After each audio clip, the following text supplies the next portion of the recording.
Welcome back to Children's Church. I'm so glad to have you here with me. I hope you're having a wonderful, happy Sunday morning.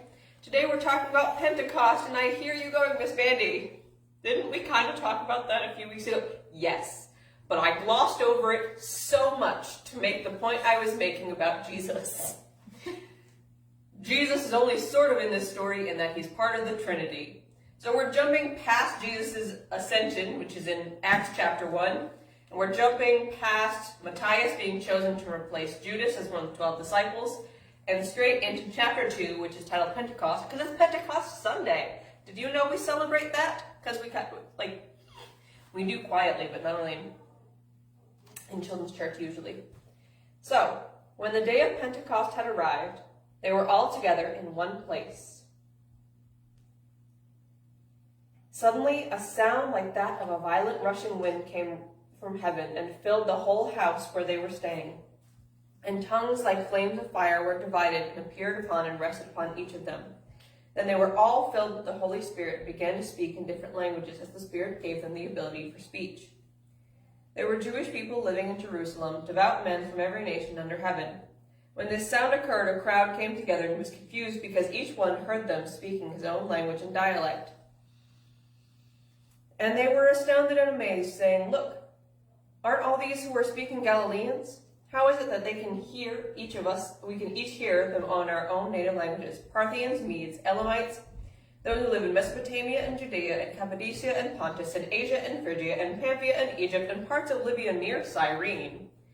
Visitors from Rome, both Jews and proselytes, Cretans and Arabs, we hear them speaking the magnificent acts of God in our own languages." They were astounded and perplexed, saying to one another, "What could this be?" But some sneered and said, "They're full of new wine." They mean they're drunk. But Peter stood up among the 11, raised his voice and proclaimed to them, "Men of Judah, and all you residents of Jerusalem, let me explain this to you and pay attention to my words. For these people are not drunk as you suppose, since it is only 9 a.m. On the contrary, this is what was spoken through the prophet Joel. That's in the Old Testament. "And it will be in the last days, said God, that I will pour out my spirit on all humanity. Then your sons and daughters will prophesy, your young men will see visions, and your old men will dream dreams. I will pour out my spirit on my servants, male and female, and they will prophesy. I will display wonders in heaven above and signs on the earth below, blood and fire and a cloud of smoke. The sun will be turned to darkness and the moon to blood before the great and remarkable day of the Lord comes. Then everyone who calls on the name of the Lord will be saved." Whew. Men of Israel, listen to these words. This Jesus of Nazarene was a man pointed out to you by God with miracles, signs, and wonders that God did among you through him, just as you yourselves know. Though he was delivered up according to God's determined plan and foreknowledge, you used lawless people to nail him to a cross and kill him.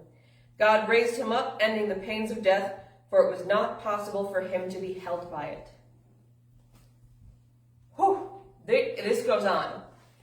They're transcribing a portion of what was a 3-hour sermon. I am not going to read the whole thing. I'm already a little out of breath for reading that as fast as I did. I'm not sure I should have read it as fast as I did, but that's a subject for a different time. So, again, I feel like we're glossing over the fact that this wasn't a sudden thing. Jesus ascended to heaven. They voted in a new disciple. And then they went to a place called the Upper Room. And they stayed there fasting and praying for 3 weeks. 3 weeks. And then the Holy Spirit came, rushing like a mighty wind. So what do I want to talk about today? Well, Pentecost is important, but I want to talk about waiting. Waiting's kind of awful. I don't like waiting the 10 minutes it takes to order food and then get it. Waiting 3 weeks in one room with all those people, it had to be smelly, guys. I'm sorry, I don't know how well ventilated it was, but in my imagination, it was very smelly. But they waited, and they fasted and they prayed because Jesus promised to them that he would send them a helper. And they believed him, and they waited. And their waiting was rewarded. Everyone who was in that upper room was filled with the Holy Spirit.